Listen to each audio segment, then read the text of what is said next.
자, 분권형 대통령제, 이 여야 원로 정치인들이요, 분권형 대통령제 개헌을 했으면 좋겠다.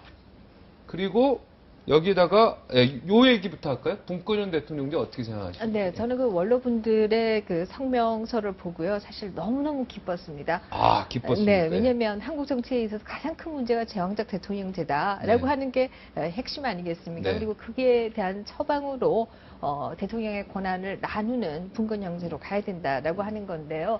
다만 이제 원로분들과 저희 쪽의 생각이 다른 점이 있다라고 한다면 사실상 제가 지난번에도 그런 말씀을 좀 드렸습니다만은 저희 쪽에서 내놓은 정치 혁신안의 대부분이 어떻게 대통령이 그동안에 독주하던 것을 막고 제왕적 대통령제를 막을 것이냐라고 하는 것에서 근본적인 출발이 있습니다. 그래서 어떻게 국회를 제대로 본인의 역할을 다하게 해줄 것이냐, 어떻게 사법부가 자율성과 독립성을 가지고 움직이게 해줄 것이냐, 또 어떻게 중앙과 지방 권력을 분리할 것이냐, 이것이 사실 저희 정치개혁의 핵심 아니었거든요. 네. 근데 이번 원로께서 말씀하신 게 그게 핵심이더라고요. 네. 그래서 굉장히 기뻤는데, 다만 이제 방법론에 있어서는 차이가 있습니다. 개헌을 하는 것이 가지고 있는 위험성이 있습니다. 그래서 저희는 개헌을 하는 것이 아니라 대통령 스스로가 이렇게 해서 관행을 만들면 개헌 없이도 사실상 그런 효과를 낼 수 있다는 것을 고민을 했습니다. 왜냐면 개헌 없이도 네. 책임 총리제나 분권형 대통령제가 충분히 가능하다고. 네. 왜냐면 대통령이 대답 말든 개헌하겠다고 개헌에 판도라의 상자를 열면 의원 내각제니 뭐니 이 논란으로 지새우게 되면 사실 지금 한국 경제가 굉장히 어렵고 언론에서 이건 많이 다루고 있지 않지만 이게 뭐 잘못하다 일본처럼 장기 저성장으로 가는 거 아니냐 뭐 이런 논란조차도 있는데 이런 문제들을 지금 다뤄야 하지 않습니까? 그렇기 때문에 개헌이 이게 막바로 이슈가 되면 오히려 경제를 놓칠 수 있다라는 그런 생각 때문에 개헌을 앞세우는 것이 아니라 개헌의 효과를 낼 수 있는 사실 안을 저희가 제시한 것이었고요. 또 하나 다른 점이 있다라고 한다면 원로분들께서는 대통령 중임제 4년 임기에 2번까지 가능하게 하자라고 하는 부분이 그렇죠. 있는데요.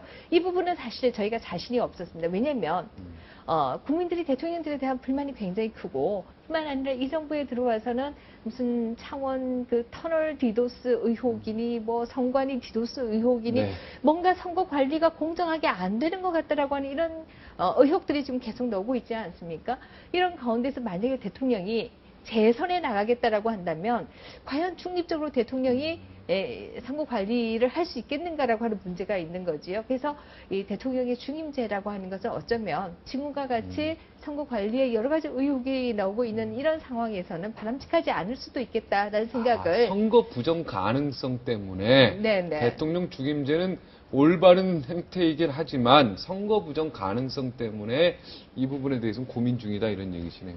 뭐 사실 개헌안 자체를 저희가 뭐 보다는 앞에서 말씀드린 것처럼 그래서 개헌을 하지 않고도 개헌의 효과를 낼 수 있는 그래서 제왕적 대통령제를 막을 수 있는 안을 저희가 제안을 한 거였고요. 이 대통령 4년 중임제의 경우에는 사실 많은 국민들께서도 아마 그 부분은 정말 대통령이 또 한 번 현직에서 재선에 나가려고 할 때 과연 공정하게 할 수 있을까에 대해서 의문 부호가 그러니까 사실 그 있을 부분만 수가 그러면 저기 정당하다면 네. 그 선거 부정 이런 부분만 전혀 없다면 어떻습니까? 그러면 중임제 괜찮죠? 중임제가 제 개인적인 의견을 여기서 말씀드리면 네, 왜냐면 개인적인 이거는 의견. 그렇죠. 의견은 캠프 얘기 아니고요. 말고요. 제 개인적인 의견을 말씀드리면 장점이 있어요.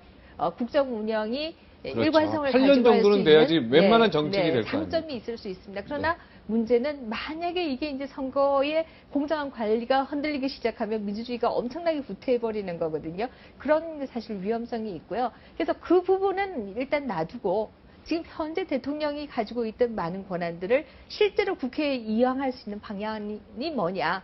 이거 개헌을 안 하고도 사실 미국 헌법이 좋은 것 같아도 읽어보면 별게 없어요. 내용이 없어요. 네. 그런데 좋은 관행들이 단 한 줄 밑에도 엄청난 관행들이 쌓인 거거든요. 네. 그래서 그런 관행을 지금 헌법을 가지고도 만들면서 경제 문제에 집중을 좀 해보자라고 네. 하는 게 저희의 의도였죠. 지금 헌법으로도 분권형 대통령제는 가능하다 이런 얘기인데 어떻습니까? 원로 원로 정치인들 대통령 얘기 나오다가 또 4년 중임제 얘기가 나왔는데. 그 두 가지입니다. 책임 네, 총리제하고 이제 4년 중임제 이 부분을 이제 원로 여야 정치인들이 17분이 모여서 이 부분에 대해서 제안을 한 거거든요. 뭐 저희 쪽은 당연히 우리 참여정부 때 네. 사실 권위주의 해체를 위해서 했죠, 노무현 노무현 대통령이 네. 제왕적 대통령을 벗어던지고 노력한 적이 있습니다.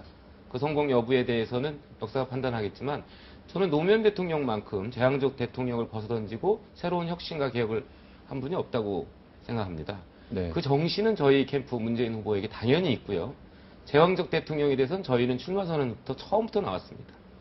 그리고 분권형 책임 총리제 나왔고요. 그다음에 책임 장관제 얘기 나왔습니다. 책임 총리제면 쉽게 얘기해서 외국처럼 수상이 어느 정도 그 내각이나 이거 힘을 딱 갖고 있는 거죠. 총리의. 네, 4년 중임제는 네. 뭐 저희 캠프에서 아직 공식 발언이 없기 때문에 개인적인 의견은 네. 저희 나라 수준이 아직 지금 수준이 선거 부정 정도는 넘어설 정도 되지 않았는가 대세에 있어서는 저는 그렇게 생각하고요. 선거 부정 네, 하나라도 네, 나오면 네. 이제 큰일 그럼요. 나죠. 그러니까 저는 저는 이런 게 그거를 많이 염려하는 진실로 거는 밝혀지면 저희 난리 나죠. 정치 현실이 그 정도 수준은 됐다고 저는 개인적으로 생각하고요. 문제는 이제 5년 단임제 문제가 뭐겠어요? 전 정권이 해놓은 거 설거지 하는데 1, 2년 걸리는 거 아닙니까? 네. 그럼 마지막 6개월 또 네임덕이고. 네임덕 1년, 그렇기 2년. 때문에 중간평가의 효과도 있고 4년 중임제는 전 개인적으로 찬성합니다. 네, 저도 개인적으로는 네, 좋은 네, 점이 네, 굉장히 네. 많다고 생각해요. 그러나 제가 사실 이 정부가 출범하기 이전에는 저는 4년 주임제에 대해서 지지하는 글들도 많이 썼는데요.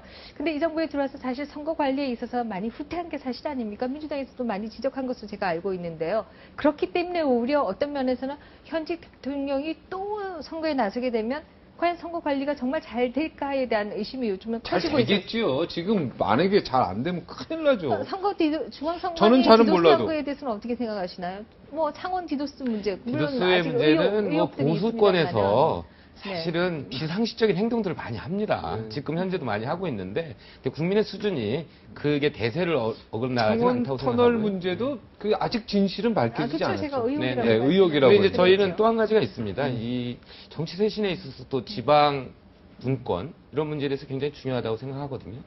저희가 이제 우리 후보자님이 오늘 시도지사 협의회 아침 조차를 같이 하면서 연방제급으로 한번 높이겠다. 지방 분권 재정 문제, 경찰 자치 문제, 여러 가지 문제에 대해서 현재 시도지사님들하고 같이 나눴습니다. 그래서 저희가 그 권력의 분립은 또 지방 그렇습니다. 예, 네. 지방 재정 자립을 포함해서 굉장히 중요한 문제라고 또 한 가지 얘기를